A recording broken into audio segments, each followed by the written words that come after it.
Coming to you live from the Northbrook Public Library with my buyer's checklist for this year.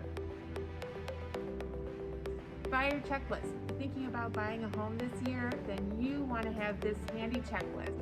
Number one, talk with an agent about what your priorities are in the home, what you love about your current home, and then what you are going to love in your next home. Number two, get your docs ready for your pre-approval letter. Number three, determine your budget. That's going to help us decide on what kind of home you can afford and what your monthly payments will look like so that we know this all up front. Fourth thing, make your list of top 5 must-haves in your new house and then compare it with your partner, because you might have different things on your list, but it'll help to get yourself on the same page. Number 5, research about the areas where you're looking. So get as much information as you can about where you're going to be living in the neighborhood, the community, the schools, and I can help you with other data too.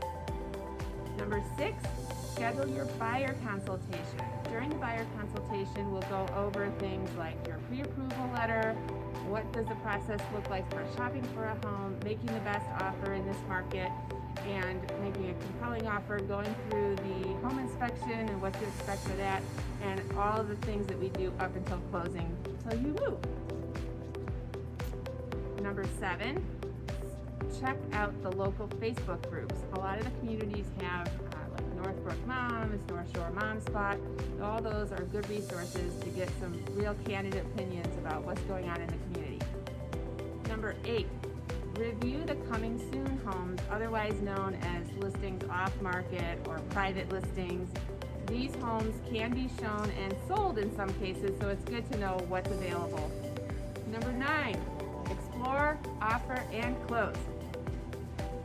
Number 10, yay, congratulations, successfully sold, and welcome to your new home.